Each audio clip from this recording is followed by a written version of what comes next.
പെരിയ ഇരട്ട കൊലപാതക കേസിൽ ഉദുമ മുൻ എംഎൽഎ അടക്കം 14 പ്രതികൾ കുറ്റക്കാരെന്ന് കൊച്ചി പ്രത്യേക സിബിഐ കോടതി. 1 മുതൽ 8 വരെ പ്രതികൾക്കെതിരെ കൊലപാതക കുറ്റം തെളിഞ്ഞു. 10 പ്രതികളെ കോടതി കുറ്റവിമുക്തരാക്കി. ജനുവരി 3-നാണ് ശിക്ഷാവിധി. 2019 ഫെബ്രുവരി 17-നാണ് യൂത്ത് കോൺഗ്രസ് പ്രവർത്തകരായ കല്യോട്ടെ ശരത് ലാലിനെയും കൃപേഷിനെയും കല്യോട്ട് കൂരാങ്കര റോഡിൽ തടഞ്ഞു നിർത്തി വെട്ടിക്കൊലപ്പെടുത്തിയത്. പെരിയ ഇരട്ട കൊലപാതക കേസിൽ കൊച്ചി സിബിഐ കോടതിയാണ് വിധി പ്രസ്താവിച്ചത്. മുൻ എംഎൽഎ കെ.വി. കുഞ്ഞിരാമനടക്കം 14 പ്രതികൾ കുറ്റക്കാരാണെന്ന് കോടതി കണ്ടെത്തി.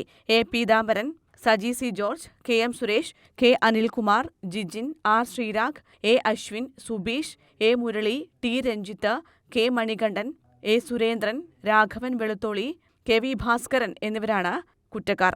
1 മുതൽ 8 വരെയുള്ള പ്രതികൾക്കെതിരെ കൊലക്കുറ്റം, ഗൂഢാലോചന കുറ്റങ്ങൾ തെളിഞ്ഞു. 10 പ്രതികളെ കുറ്റവിമുക്തരാക്കിയിട്ടുണ്ട്. 9, 11, 12, 13, 16, 17, 18, 19, 23, 24 എന്നീ പ്രതികളെയാണ് കുറ്റവിമുക്തരാക്കിയത്. 2019 ഫെബ്രുവരി 17-നാണ് നാടിന് നടുക്കിയ കൊലപാതകം നടന്നത്.